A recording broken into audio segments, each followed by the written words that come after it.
the stop. My goodness, what a save! What a save! What a glove save there by... What a stop! Looked like a sure goal. You talk about an A+ save and maybe the save of the night.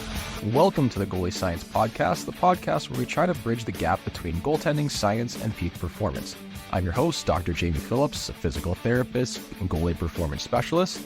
I'm joined as always by Dr. Ben Surratt and goalie coach Derek Fujian. Whether you're at home, at the rink, or in the car, grab a cup of your favorite beverage and let's drop the puck on this week's episode. Welcome to the Goalie Science Podcast. We are back. It's a new week. We have a few breaking newses.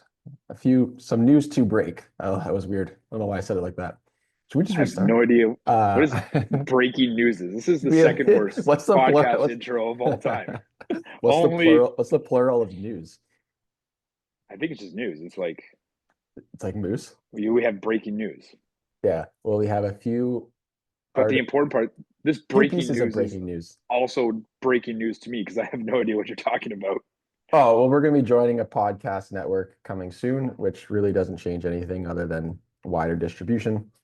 And next episode, we have a first ever presenting sponsor of a podcast. So that's pretty cool. Moving up and up. But Derek, playoffs are coming up in Ontario and here. I know for the Fox teams are out to the ones that compete for nationals are out to Blaine, Minnesota this weekend. But for you guys, what's the playoff prep look like? So AAA in Ontario is not in playoffs yet. There are a couple games left. AA and A are in full swing playoffs. And last pod we talked about some of the Lancaster teams I work with. And we said there's 4 red cap, and they are all buzzing. Like the playoff scores coming in are right where I expected them to be. So everything is A-okay. Just 1-0 games all the way across the board. A lot of playoff shutouts to start, but no, not a lot of 1-0. A couple 7-0s, a couple 14-0s. So high goalie reliant games. The number one question I get asked by countless goalies and goalie coaches is finally here. The new Elite Goalie Method Labs app is ready to launch. This is a coaching solution like no other and like nothing I've ever announced before. Together, we're going to transform how you train, play, think, and process the game.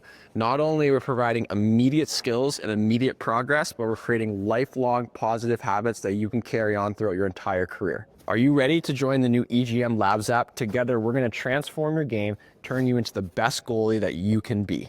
And as a special welcome bonus, goalies that join before February 19th are automatically entered to win this new Bauer Shadow Goalie Stick. 2025 starts now with the new EGM Labs app. Click the link in the bio to find out more. Hey, one of my best games in college was a 10-0 win where I had 45 shots against. And I played sick. It was one of those ones where like it could have been like 10-9 if I didn't play well. And I played sick. So sometimes you win 7-0, but you played well. When I looked at I've been doing a lot of like defenseman videos lately. So I was watching the Colorado Edmonton game back on YouTube, like the highlights. And I didn't get to watch that game live, but watching the highlights of that game, unless everything else in that game was boring, like the scoring chances on the highlights was insane. Like everything was 4-on-4 or a power play or 5-on-3. And the game ended up being 5-4. And our boy Mackenzie Blackwood had a 4-goal against game, but the goals that got scored on were but sick. What did his advanced stats say? Yeah, but what did Mackenzie Blackwood's advanced analytics say? I'm sure, regardless of how well he played and how well and if he won, his stats were probably bad. Well, his standard stats weren't good, but I mean, I watched the goals and they were pretty good goals by a couple pretty good players. Some guy named Connor and another guy named Leon. Like, not sure if you heard of them. Pretty good players. And Connor. Nathan McKinnon was also sick. Like, I don't get a lot of opportunity to watch Colorado play, but Nathan McKinnon and Martin Nikas were dynamite. Like, Colorado would be a fun team to be a fan of. They really would. They are fascinating. I watch the extended highlights kind of passively in the TV in my office, usually for just like patients when I'm needling them to have something to look at. But they do buzz. And you know, I know this wasn't what we wanted to talk about, but I am excited for the Four Nations just to see all those guys going guns a-blazing, like McKinnon, McDavid, just hopefully Crosby's healthy, just going full speed. Like I'm excited for that. I'm excited just for like good, high-paced playoff style hockey. You know, like the one thing, like I'm looking at Canada's roster on this Four Nations Cup, and I'm looking at the D, and like to me, does it not seem like we want to say there's an epidemic for developing goalies? Like, other than Cale Makar, like when we look at the D, I know I can tell you're looking it up right now, but are the D not to you like a little thin? I know there's like some injuries, like Drew. Other than Makar and Doughty, like no big Canadian Ds pop up. Actually, Josh Morrissey is pretty solid. That's really it. He's solid, but he's Prinko's, not like yeah, who's the Prinko's 60 good. on there? Or what are they going, 70 or 80? How many they got? On the Makar, roster? Morrissey, Prinko, Doughty, Sanheim, Theodore, Taves, Devon Taves. Now, how come Aaron Ekblad's not there? Like, did I miss something? I don't know. The Americans have Faber, Fox, Hannafin, Hughes, McAvoy, Slave, and Wierenski. That's a pretty stud decor. Yeah, like I'm loving D right now. Like that's my new trend is just defensemen and trying to develop defensemen because I think as much as we've let goalies down, we have drastically let defensemen down in development. So like that's my new thing. That's my new hobby is developing defensemen. Well, we should just turn this into the defense science podcast. It's funny because the expectations for D are so low because it's like, well, they're big and they'll develop. And each level they go to, yeah, they'll develop. But no one puts that time and effort to develop when they're young. And then they just expect them to be good when they get pro. And then like they get pro, like, yeah, just put them a couple of years in the American League. They'll figure it out. Well, like this is the one thing, and this is what I've tried to do. Like, so like my thing is like I try to develop dynamic D, and that's just like number it's good buzzword. Trademark that, yeah. I should. It's pretty good. But like we look at like a Cale Makar and even like a Morgan Riley a couple years ago, and like all these like offensive defensemen, you can't teach that.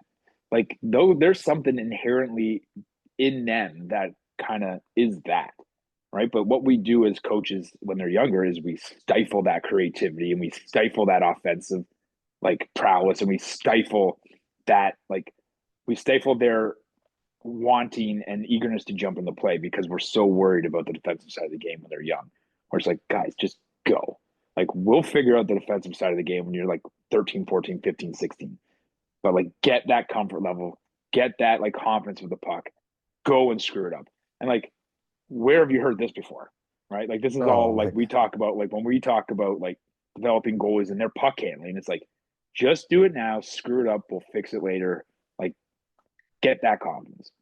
And I think that's where and like I think it was with Ben actually, we had a good conversation. Actually, it might have been you too. Like I don't remember when we did this, but it was like in Sweden, like Sweden developed like the best defensemen in the world. Like the most dynamic defensemen in the world are coming out of Sweden because the best players in Sweden want to play D.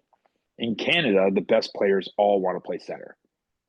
And like that's where there's a divide and that's where there's a lag in developing D in Canada.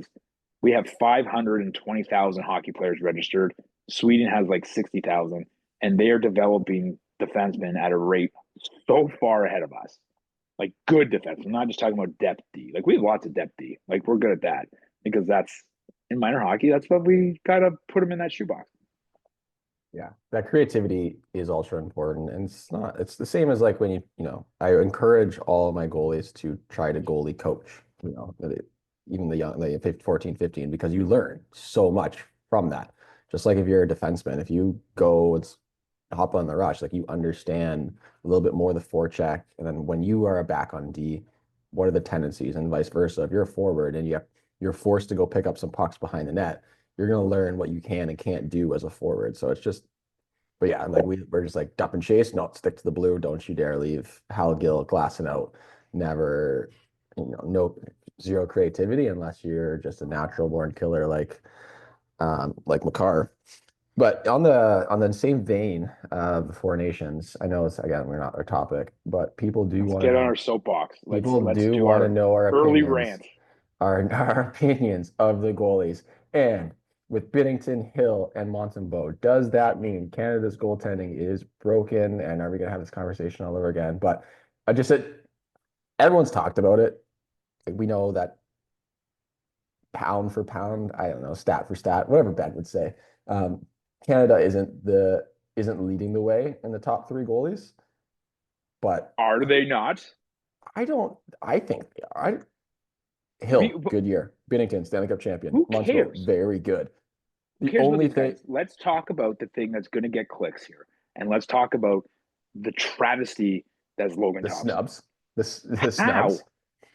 I'm sorry, like this, I don't know. Like this is an NHL tournament. Okay, so like I don't know what the rules are, but if you are any of the players on Team Canada or anybody who's coaching Team Canada, how do you not just cut a goalie, Jordan Binnington? How do you not just cut a goalie and add the second best goalie in the world right now to the team? The second best goalie in the world right now is a Canadian, and his name is Logan Thompson. Why are we pretending that that's not true? I think it's because he's wrong-handed. He is wrong-handed, and I blame his parents for not loving him because that's what happens. If you don't love your kid, you let him catch with the wrong hand, and you don't have his gear matching. Like, sure, telltale signs on how you do not love your child. But okay, I got the numbers here because we're a science. We're science and science adjacent topics. And Ben, if he ever does listen to this, is going to be so proud of us. This is for you, Ben. I love you. Connor Hellebuck is first in the league at goals saved above expected at 27.8. Logan Thompson is second in the NHL at 26.8. So basically, for people who don't really understand, Connor Hellebuck has stopped 28 more goals than he should have. Okay. Logan Thompson is at 27. So he stopped 27 more goals this year than he should have. Yeah. Okay. Simplify it as much as I possibly can. The biggest difference is that Connor Hellebuck has played 43 games and Logan Thompson has played 31. So Connor Hellebuck, who is by all accounts the favorite for the Vezina Trophy this year, has played 43 games and stopped 28 more goals than he should have. And Logan Thompson is only one behind with 12 games less. Mm-hmm. Logan Thompson has been all world. And he's not on Team Canada. And we have Jordan Binnington, who is like even. He's at like 27th in the league in goals saved above expected.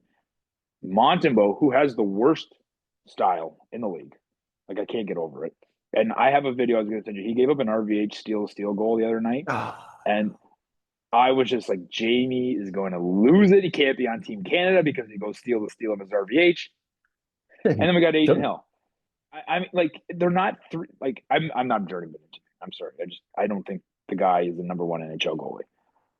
And we have left the second best goalie, arguably the best goalie in the world right now, off of Team Canada. And the rumor is because Pete DeBoer didn't like him and Bruce Cassidy didn't like him in Las Vegas. Like, are we trying to win international tournaments? Like, are we trying to be winners? So this is going to be the whole thing. It's like, is this politics? Blah, blah, blah. I mean, it's just going to, if Canada doesn't do well, the same conversation that we're going to have the World Juniors. Like, you know, we're not taking the highest draft picks and we're blah, blah, blah, blah, blah, blah. I do think it is a little wild where you have such a short-term tournament and you have one goalie who is the standout in all aspects, statistically, everything, and they're not on it. Like, I understand Binnington has played in Team Canada before. He also doesn't perform very well. It's historically in international events.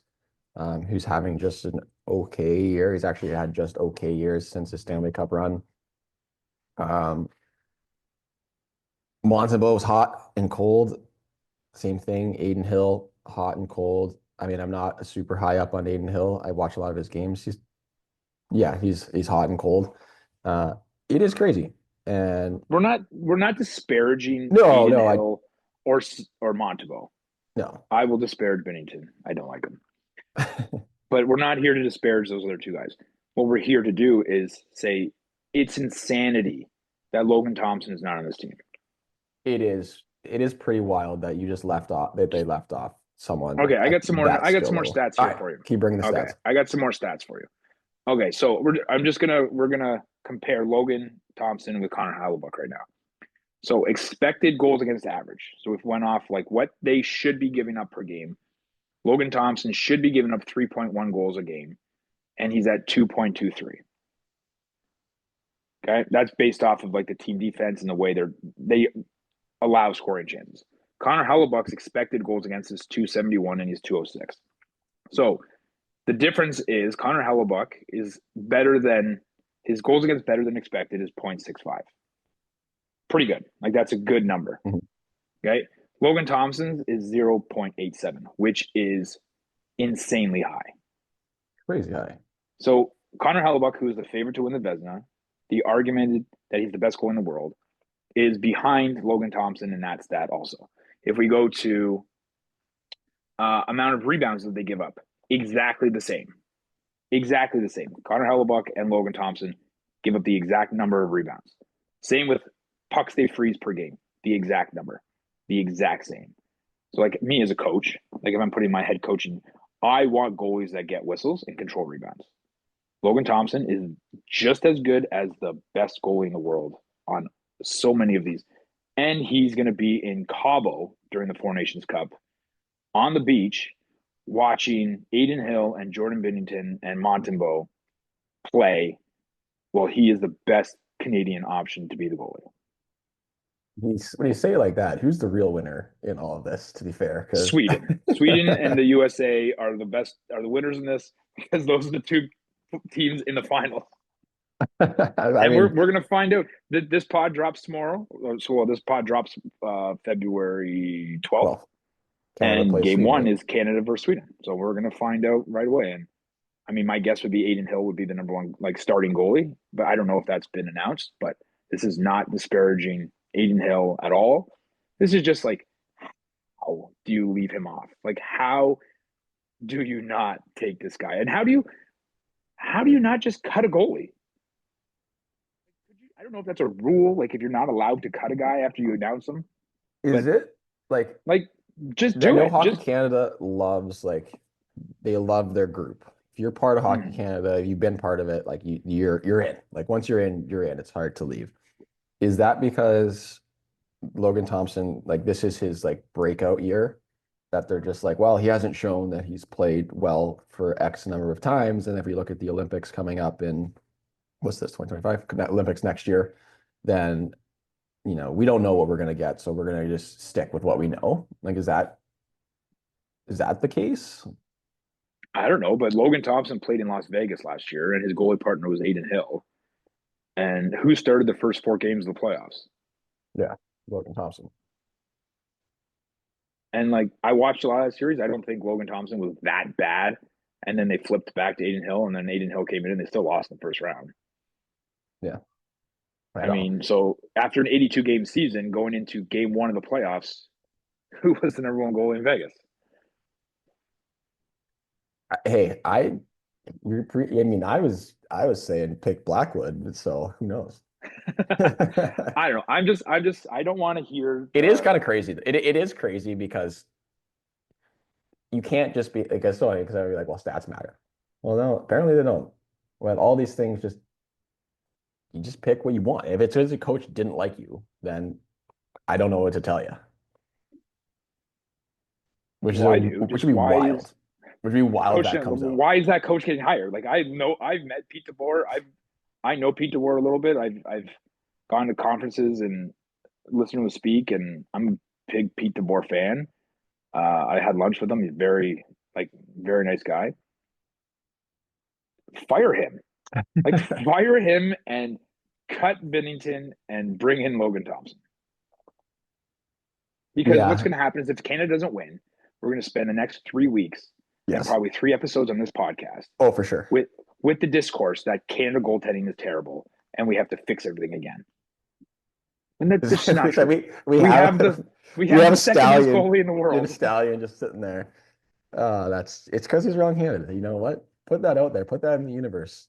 Biased against discrimination against wrong-handed goalies, apparently.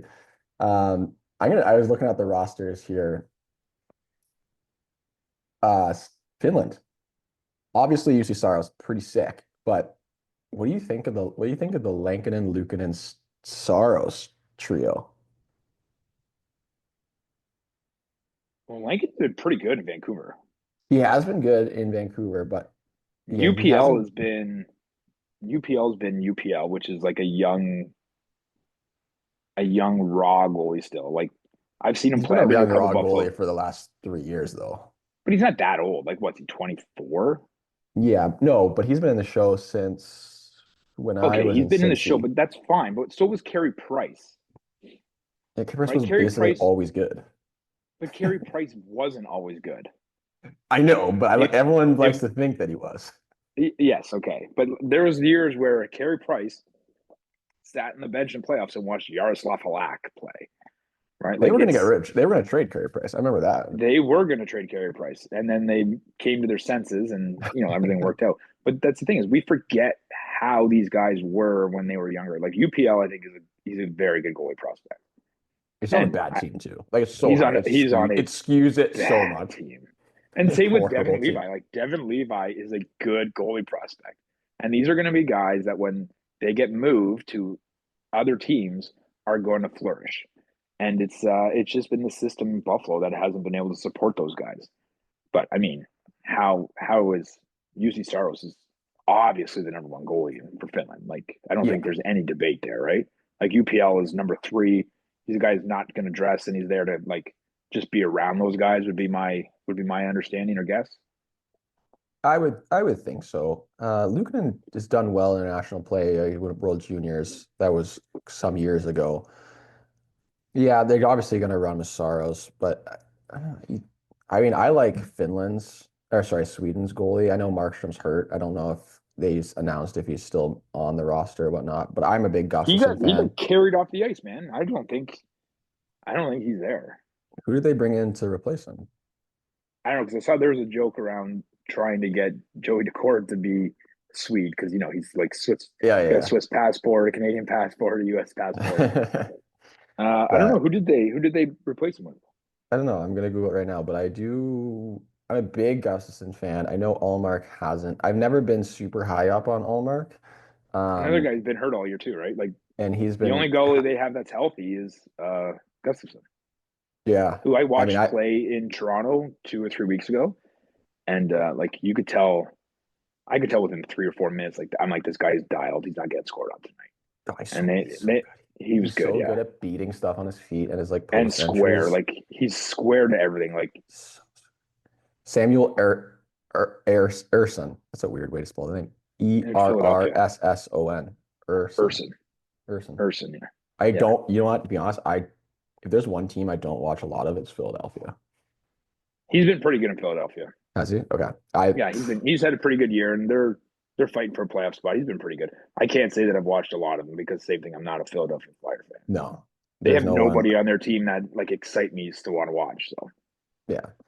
And then obviously the USA, which comes in undoubtedly as the favorites in goaltending and for good reasons. Hellebuck, probably going to be a 3-time Vezina winner. Ottinger, sick. Swayman, also pretty sick. I'm assuming Swayman is third. how is he not third? Like, but also how is that? How is he not second? Yeah, You how's know, that discrediting anything like he's doing? Like Jake Ottinger's pretty sick, and let's be honest, like Connor Hellebuck's show, that's not even a question. yeah. I mean, I'm excited. I love international hockey. I love There's when it's one thing buzzing. about this. There's one thing about this Four Nations Cup I'm excited about, and it's just seeing different goalie setups, and that's it. There's some good style too. Like, there's no Russian team. Like, you need the villain team. Like, who's the villain team in this tournament? The U.S. Yeah, but I think they're only the villains to you because you're in Canada. Well, sorry, American boy. Like, you're the villain. Well, I don't know. I don't know. I'm still cheering Especially for now Canada. in Canada. You are Actually, I don't know who to cheer for. Now that I work with USA Donald's doing Hockey, Donald things. yeah, now that I work for USA Hockey, I guess I just should be cheering for the United States. Hockey Canada did me no favors, so that's for darn sure. I'm just happy to watch. Like, I just want to see good games. Like, I know everyone wants to see run and gun. I want to see a bunch of 3-2 games with stick goaltending. Like, that's what I want. Each game goes to overtime, 3-on-3, buzzing. Just like what was that one with like the young stars and Team Europe years ago? That was fun. Oh yeah, that was cool. That was good. Yeah, We need that was the more. World Cup. Yeah, We need more of that. And I like this format. I'm sure the players probably aren't a big fan of it versus the All-Star setup because they need a break. But you think so? I mean, I don't. Maybe they'd like it. I don't think they have a choice, right? They're either going to be in the All-Star game or they're going to be playing for something a little bit more meaningful, quote unquote. So I just like it because I don't watch the All-Star game. I could care less about the All-Star game. This kind of gets my juices flowing a little bit. I'm like, all right, like now I'm gonna put the game on. Game's buzzing all day each day. That's something to look forward to, especially as I don't really I watch would TV or hockey at night. I would say that this tournament being this year and the Olympics being next year, that every single player in this tournament is True. amped up. Like That's this true. is guys trying to get on the Olympic team. I Like forgot this that they isn't. weren't NHL wasn't in the last what two or the last one? I think last three. Is it the last three? That definitely two for sure, maybe three, but I don't remember. I don't think it was in three. But this is going to be this is I think this is going to be an intense tournament because these guys are trying to get on the Olympic map for sure. So like compared to the All-Star game, like that's a joke. We're Guys are shooting showing things up on just the beach, hungover. man. Like, come on. That was Yeah. an absolute joke. And 3-on-3 and like little mini teams, absolute joke. You have to have $1 million incentive in order for guys to even show up. You know what they should do? Like this would be sick. They're never gonna do it, but this would be absolutely sick. If they did instead of the All-Star game, they did NHL All-Stars versus KHL All-Stars. That would be awesome. I would watch that every single year. That would be pretty sick.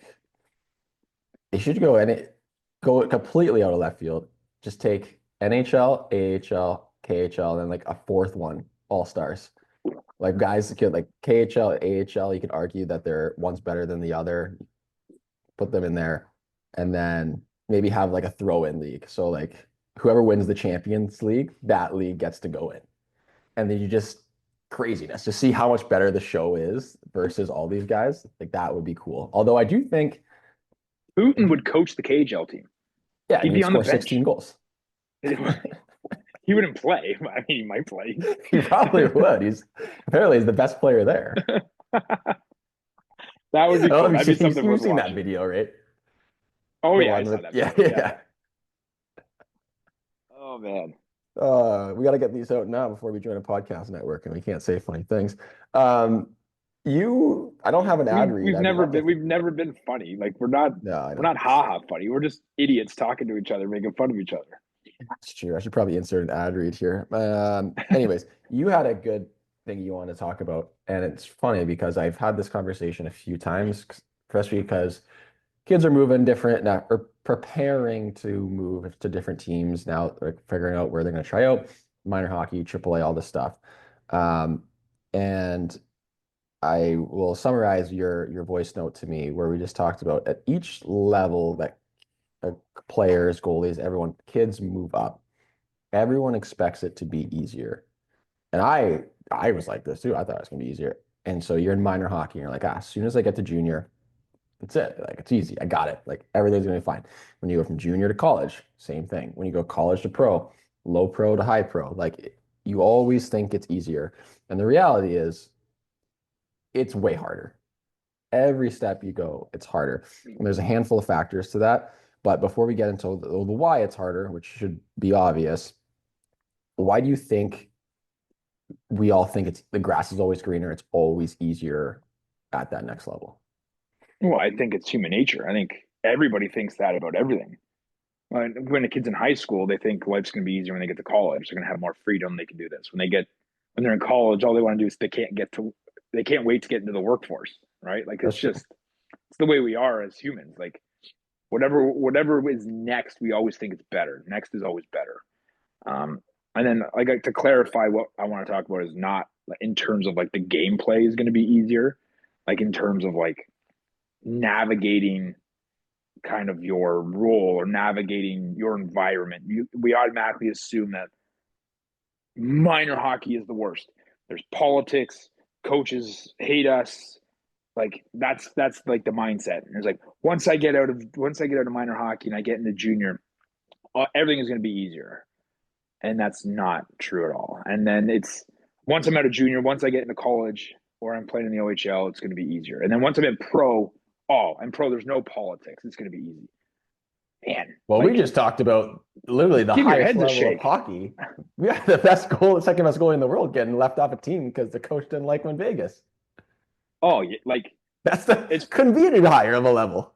yeah, it's funny how parents like talk about politics in hockey, like in minor hockey, and yeah, to an extent, but very, very minimal in terms of as you go up the ladder. So that's like what I want to talk about is like not the politics of hockey, but just the perception of that as I move up and get older and play higher level hockey, that things become easier and more of uh, linear path to the higher levels. It's always such a roller coaster path. Uh, I thought it was going to be easier. I remember calling my dad after we won the RBC, and I was like, I mean, obviously I didn't play, but I was like, we just won it. Like, now I have this on my resume. Things are going to be easier and things are going to open up. I don't know. I just assume that I'm a national champion now. Like, all these opportunities are going to flow. And there were a few opportunities, but also like I got benched and traded because I committed to a Division I university. Like no one who writes these things. Like I don't know who's in charge of the script here, but like so many crazy things go on, and especially well, obviously I was involved in college hockey for a long time. I noticed it a lot in college hockey, where you have players that are some of the best on their junior hockey teams, and then they step into college and they want, they think it's going to, be easy. They think they're going to play first line, they're going to play all these things.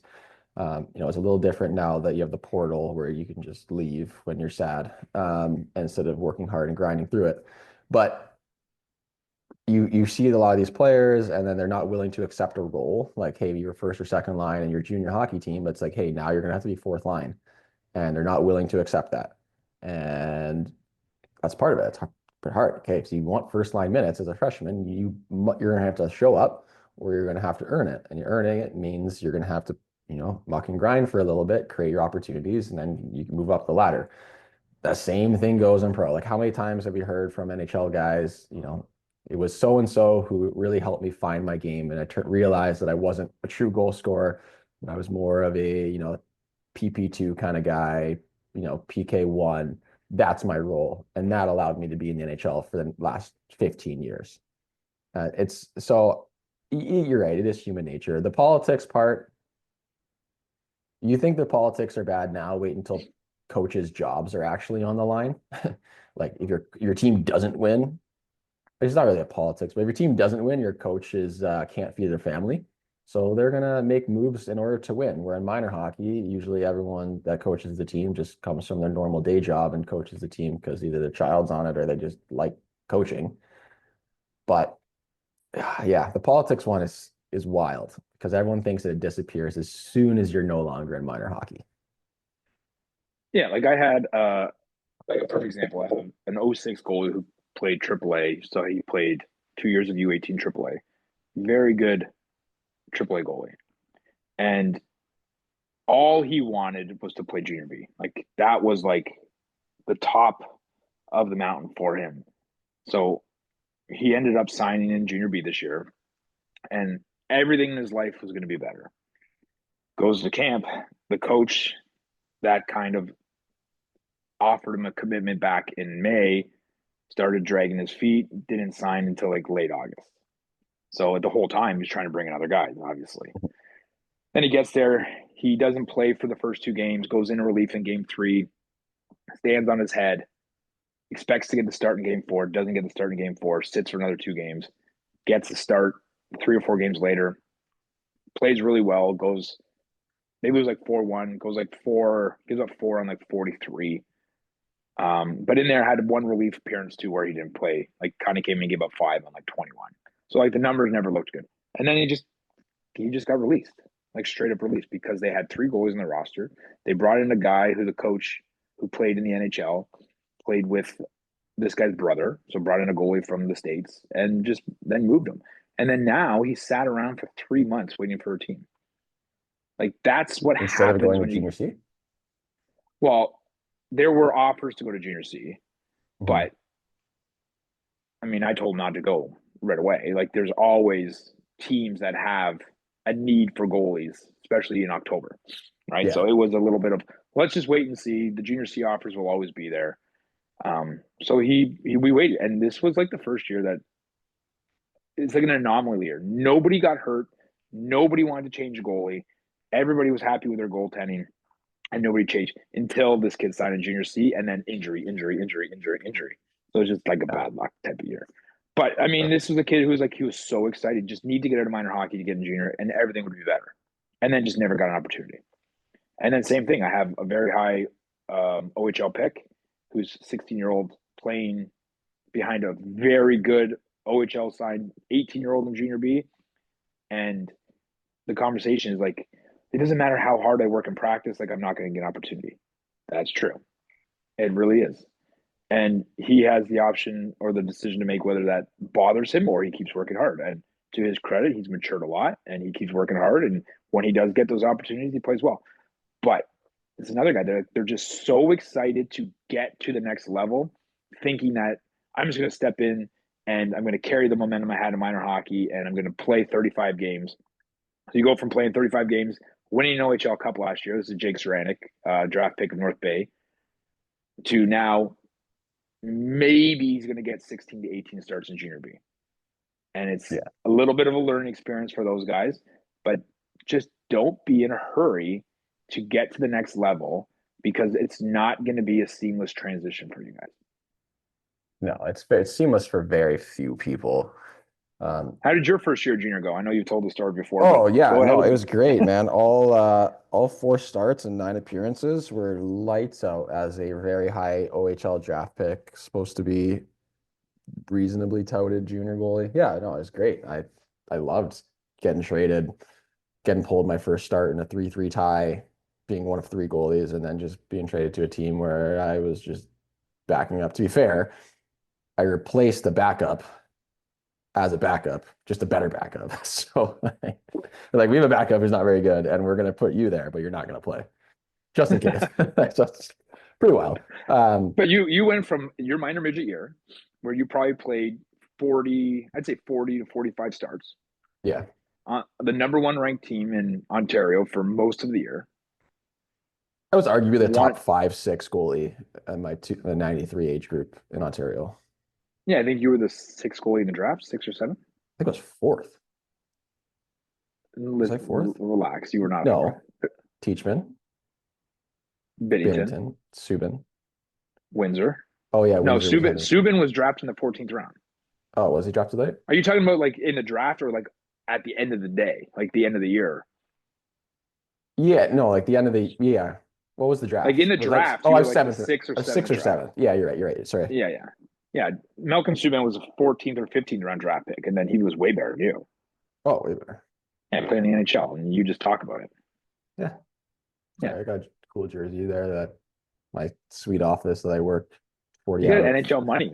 I work 90 hours a week, but that's all right. What was I saying? Anyways, so you go from the best team in minor midget, you move into junior B, and you think, oh yeah, I'm 4th round pick. Cerny is trying to sign me, but I'm going to go play college. But I'll just come here for a year, dominate, and then I'll go play junior A for a couple of years, dominate, and then I'll go play college, dominate, and then the Toronto Maple Leafs will sign me, and I'll win 2 Stanley Cups before I'm 30 and marry the prom queen. That was the plan, right? It was all laid out when you were 14 To be years old. fair, my wife was the prom queen. We just didn't. I just didn't know her until I was 29. Hey, you got some of your path. Hey, some of it worked out. Oh man. And then you step into Welland Canadians and you play no games and then get traded to another team and play no games. Played no games. And like arguably like in Welland, like backing up a veteran junior A goalie who you were better than. Well, shut up, Vince. And then they brought in Kari Rikkonen from Thunder Bay, who I remember how excited you were because you thought he was a Finnish kid. no, he was just from Thunder Bay. Yeah, you 16-year-old kid who was just obsessed with like Finnish and Swedish goalies back then, and you're like, Still this am. kid is from Finland, and then you were pumped, and then he took your spot. Yeah, they took my spot. Yeah. So it happened. It's yeah. There's stuff happens. Best to say it. Stuff happens whether you like it or not. And then the thing is like you talked about, like Ceramic is just you have to choose. You have to make a choice. Like, is this what you want, and do you want to work through it? And you have to work through it knowing that it may or may not work out. I think that's an important part of it too. Like everyone, you'll talk to a lot of former players that will be like, well, I just did everything right. And it just, I had all this person didn't like me, that person. And maybe it's true. It's usually not, but maybe it's true. Sometimes you do everything right and it still doesn't work. And that is life and that is sports. And that sucks. Like, admittedly, it sucks. But you also, when performance matters, because I think that's another thing too. We talk about grass is greener, like performance actually starts to matter. Like in minor hockey, you're still rotating basically 50-50, maybe 60-40, but probably 50-50. You get opportunities here, maybe you go to camp, you play well. But in junior, if you don't play well, you just get traded or cut. Like in minor hockey, very rarely are you getting cut mid-season. That's the one thing about minor hockey is like you can work yourself out of that like slump, right? You have Mhm. comfort level of knowing like, okay, I'm coming to practice tomorrow. There's not 13 goalies there. I'm going to get another start in 5 days. I'm going to be able to work myself out of it. In junior hockey, you don't get that opportunity. You don't have that comfort level because you can get traded or you can get released or they can just bring in another guy. I told this story last night because this is how this topic came up. I was talking to my junior goalies, OHL draft pick Niagara Ice Dogs, and a kid who's playing junior C. And I explained to them, so my rookie year of junior, I was the last goalie cut from the Stony Creek Warriors junior B team. Sick. And yeah, last goalie cut. And I was devastated. So I went down to junior C, skated 2 or 3 times in my local junior C team, and then I got a phone call back from Stony Creek that their number one goalie got hurt and they wanted to sign me and bring me back in. So of course I did that. So go in, sign. The information they give me is like, listen, you were good in camp. It was a really hard decision. So what we're going to do is we're going to give you and the other goalie. He was a 16-year-old goalie too. So I had two 16-year-old goalies. I mean, the team won 6 games that year, so probably didn't work out so good. But you guys are going to compete for the number one job. So we played Friday night and Saturday that weekend coming up. He played Friday night. We got torched. I think he gave up 8 or 9. I played the next night, Friday, my first ever junior start in Fort Erie, Ontario. Shout out to the purple seats and the darkest lights ever. An amazing arena to play in, except it is darker than night and they have dark purple seats. Like it's a funeral home atmosphere. But we lose 3-2 in overtime. I give up 3 on 30 shots in my first ever junior game. I don't play another game till December. I don't get another At least you didn't minute. get pulled. I don't, that's true. But Monday at practice, Jamie, I walk into the room and there's 11 goalies. 11. Oh.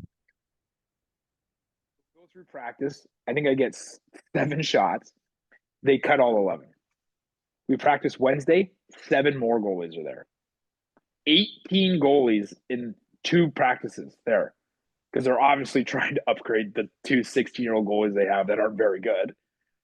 So they get another 16-year-old goalie named Dan Giffen. Shout out to Dan Giffen. He played college somewhere, and I think he played a handful of AHL games and played a bunch of years in the East Coast League. He came in. He took over the other guy's job. They kept me as the backup. I didn't play another minute till Christmas before I finally got another opportunity. And then when I did get my opportunity, I didn't play very good. And but that is the uncertainty of junior hockey. Like I go in there expecting like I'm getting an opportunity. I played really well. There's nobody that worked harder than me in practice. And that was like the one feather in the cap that I will say for my entire career is I worked my butt off. I just wasn't very good. And so you can do all the right things, be a good teammate, work your butt off, play well when you do get the opportunities, and it still will not work linear for you where you expect it to. Hey, I have a visitor. Hey, I'm in a meeting. Yeah, I'll grab you in a second. Popular guy. Um, we'll leave that one in because I am taking this. We're doing this podcast. And I'm in my office because I don't have my own podcast studio. That would be cool. You're just trying to show how important you are. I just want everyone to come to Ghost Rehab and fix themselves because I've got actually getting more and more poor patients, more hockey players, and you're not as strong as you think, hockey players. You are very, you're not doing a lot of the right things. Let's just say that. So what do we do? You're coming in here and you're not, we have guys and girls that are and aren't injured, but ones that aren't injured are coming in and you know who's gonna get hurt pretty quickly. Anyways, that ad read out of the way. Well, that was like college. So like I got my first start in November. So I drafted NHL, going to college freshman, Phoenix Copley. I was the third goalie, definitely because my practice habits were bad. I didn't think they were bad, but they weren't where they needed to be, like that next tier of performance. Um, First start in November, 3-2 loss to Northern. Pretty good. First start, nervous, Olympic size ice, not bad. Didn't get my next start till after Christmas. Like 3-2. What are you going to argue? 3-2, 30 something saves. Pretty good. Gave your team a chance. Didn't get my next start till after Christmas. Turned out was a shutout against St. Cloud, the first time Tech had beat St. Cloud since 93.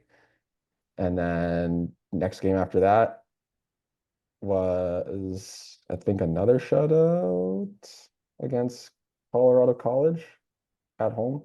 But like you just you don't know when you're going to get your opportunities. We deal with goalies too. And it's funny because we can see it. It's hard to see it in the moment, but we can see it as coaches and people who usually look from 10,000 feet is we know when a goalie blew their opportunity. Like when they get their opportunity and they don't play well, and then they're frustrated that they're not playing again. Like obviously we don't want to say you blew it, but we know in the back of our heads, like, hey, your goalie partner who's the touted number one or whatever has not been playing well. You get a start. You need to show up. You don't show up, you can't be mad when there are 11 goalies at the rink next day trying to replace your spot. Because if you're playing junior, there are a ton of goalies that want to take your job. And that's just the reality of it. It never gets easier. People are always hungrier. There's no job security. And now usually I would say college, you have more job security. Now with the portal, there's no job security because they're just going to grab someone else who's new and better. So you can't take a night off. The one thing, what you said there is like you have to be ready and you perform when you get your opportunity. Mm-hmm. Now, the problem with that, or not the problem, but like what people we have to understand is like it's not your perception of how you performed. It's the perception of the coach. So here's an example. So I'm talking about Jake Ceranic, who at the end of this, when I do my shout out, Jake's gonna get my shout out. But 3 shoutouts in one episode? Dang. one shout out. Well, the Not first shout out. shout out.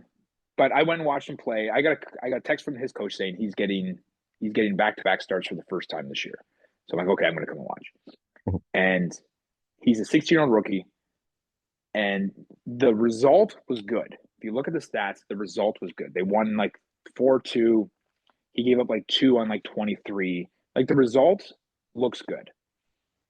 But the way he played and the level of discomfort he had in the net, to me as a guy watching and to his head coach, was like, this kid looks like a rookie. He doesn't look solid. He doesn't look prepared. Like just some bad rebounds. Like he had a play where the play was coming in and he just fell down. Like just nobody around him just fell down on like an entry play. And then they kind of dumped it in. It didn't cost them. But like just like puck handles, like turning the puck over, puck's bouncing off of him.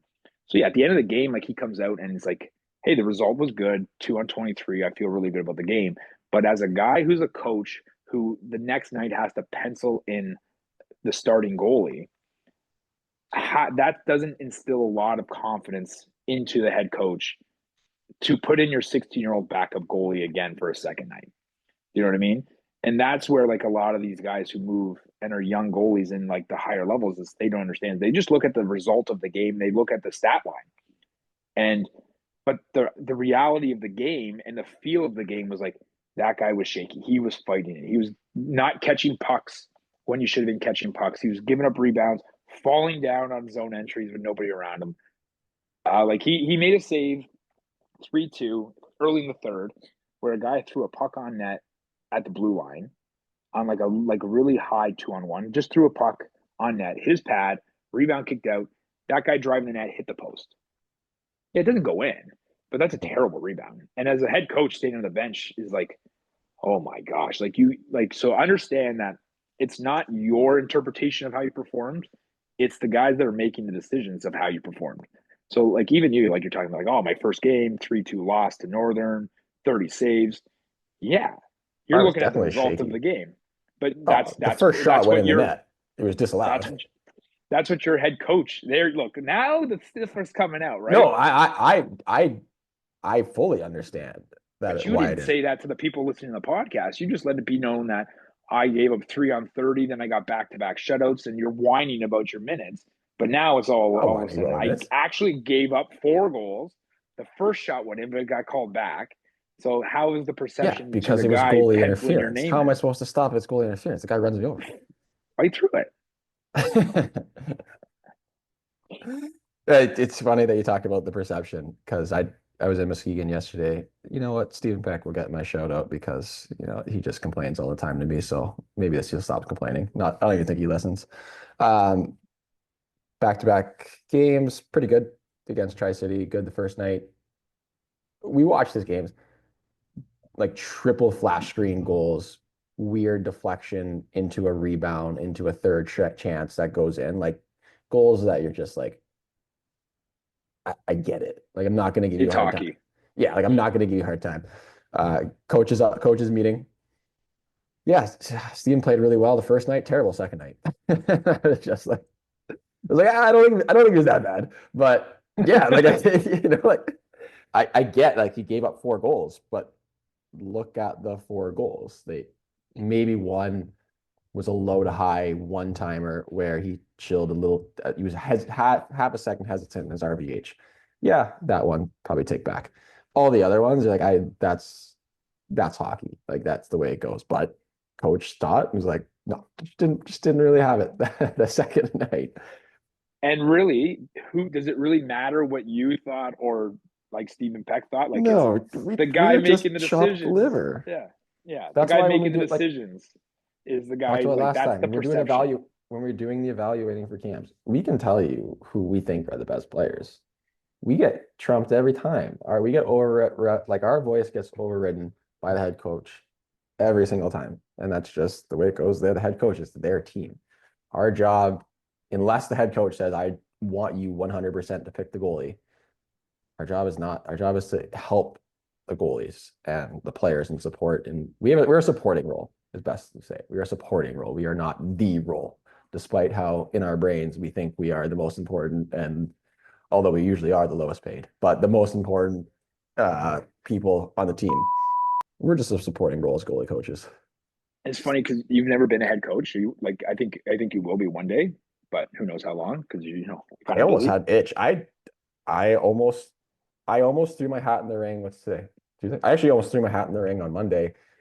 I just can't do the weekend travel. That's the problem because we travel so far. Like, you're in Minnesota, you're in Arizona, you're in Florida, you're in Detroit, like, you're all over. I can't do all that, and I would probably have to get divorced, and so that wouldn't go over well. But first thing I do when I get a head coaching job is I hire a goalie coach because but we're also goalie guys, though. No, I know, but that's the first thing I do, and like the second I put on the head coaching hat, I become that idiot head coach that's yelling at the goalies and yelling at the goalie coach. And it's just like, I think it's just an instinctual thing. Like, it's just natural. It's like nature versus nurture. It's just actually nature. It's ingrained in you. Like, one of my goalie coaching mentors, his name is Matt Clark. So the first time I got a head coaching job, I hired Matt Clark to like work with my goalies. I would yell at Matt so much after losses because the goalies didn't stop backdoor 2-on-1, and he would laugh at me. Like, he would do like And he'd be like, listen to you. Like, think about you as a goalie coach. I'm like, yeah, I know, but I'm not the goalie coach. You need to make them better. Like, this is your job. So, we're the toilet paper that you can cut that out if you want, but that's it. We are. It is what it is. We're that buffer. I'll keep it in there. But you're like that. You're basically that clip of Sheldon Keefe and who wasn't it? Wasn't Curtis Stanford? Steve Briere. Steve Briere. Yeah, you're basically both of those. You're just a Jekyll and Hyde. And I 100%. I know that that's what would happen if I did that. That's why I think I might throw my hat in the U16 girls assistant coaching role. Just so I don't have to travel all the time, but just be a part of it, a little different role, and then be on the bench for home games. Sounds pretty good. We already did our shout outs. Do we have any We parting? didn't do them. I didn't do my shout out. Let me do my shout out. I just okay, said fine. Jake's going to get my shout out. Oh, okay. And you know what? Jake doesn't even listen to this podcast, so I shouldn't even give him the shout out. I don't think he knows how to spell podcast, so I think that's why he can't find it. But I'll give it to Jake. So Jake, earlier episodes that I was on in this podcast, when I talked about the frustration and the immaturity of some kids, those stories were Jake's Serenic stories. I don't know if I told about the burrito story. I don't remember what episode it would be on, but some listener can go back and listen to every episode and then tell me if I did the goalie eating the burrito story. That was a Jake story. But I'm going to give my shout out to Jake, and I had this talk with him 2 weeks in a row because I see him every Monday. Is 16-year-old goalie who just turned 16 late in December, high draft pick to North Bay, like a pretty good goalie prospect. This kid has matured. So this is not a shout out based on performance. This is a shout out based off of this kid has starting to figure it out. And he has been a kid whose maturity level has gone from like a 5 to like a 10 this year. And he's accepted his role. He's gone in and been a very good teammate, been a very good goalie partner to a very good goalie, and has just taken his game to another level without really being given the opportunity. But just in training, I can see like just a different kid, and he's grown up a lot this year playing junior B. And like I'm very, very proud of him. And that the shout out goes to like the growth and the maturity of a kid rather than it is about performance. And his performance has been very, very good also. But this is not about the performance today. Hey, you need that because it isn't all just performance oriented. Performance is part of it, but also maturing will help that part. My shout out, Stephen Peck talked about it. Not shout out because of, well, obviously the coach told me that he played horrible on Saturday, so I'm gonna go with that. It was it's sort of the dumbest thing, but it was also funny. So he is very in his head about his gloves, and he wants different gloves all the time. And because it's shout out Bauer sponsored coach, they sent me a lot of demos. But he wanted to try Hyperlight gloves, but I only have them in intermediate. And so he's like, well, my hand's an intermediate. I'm like, you are 6'3". Why is your hand so small?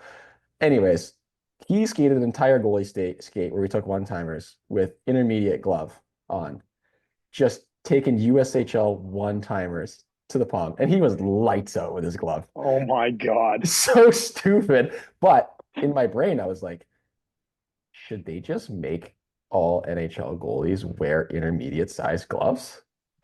I might even cut some of the clip and put it at the end of this podcast. So if you're listening on the radio or whatever, go watch the YouTube version because I'll add it in. But it looks hilarious. It's like Honey, I Shrunk the Kids, but like only his one hand is significantly smaller. I think he's switching to a Hyperlight. I don't know if he's gonna go intermediate or not, but it was hilarious to watch, but he was dialed in, maybe because he was just so afraid to take it in the palm that he caught everything in his pocket. And I think like that might we're going to talk about goalie hacks later. That might be the new goalie hack. Let goalies use the smallest gloves, paper thin gloves. So you have no choice but to catch it in the pocket. But yeah, it was a wild skate. I'm going to throw some of those clips up here, but shout out to him for just, hey, he really wanted to try Hyperlight and he wasn't going to wait an extra 2 weeks till I got some senior ones in. Now, if I'm the head coach of that team, I'm firing you. Like, are you out of your mind? How far away from playoffs? And you got one of your goalies taking one tees with like a road hockey glove. To be fair, That's so irresponsible. I did test it out before. I just said shoot at the palm and I palmed it. It was pretty good. It didn't hurt. It was just hilariously small. So shout out to Bauer and their intermediate gloves. This is now another Bauer commercial for Jamie and his connections. Yeah. Well, actually, yeah, I didn't even think of that. Pretty good How's texture. the app going? Oh, good. Thanks. Yeah, a lot of goalies have joined up. Still battling through the iOS and the Android parts, but all the information, I have a talk with Apple Wednesday, trying to figure out some this and that. But all the content is there. So you can go on, just watch on your computer, you can watch on your phone. It's just not in the native app. Feedback has been incredible. Feedback from parents so far. There's a beginner goalie section in there. Love it. The edge work things, basically so far it's been only positive comments, which is great. And I have 4 drills to add today. So there's always drills being added. And anytime there is feedback, we always take it into consideration and I always try to update it. So check it out. EGM Labs, it's going to be linked in the show notes here. Also, there's free giveaways. And so on next week, I pushed the sign up date one more week because we had a few people jump in. But you can win a free stick. And every month I'm giving away free gear. So that's just kind of a thank you to me for saying thanks for being in the app. I have a funny story about the giveaway.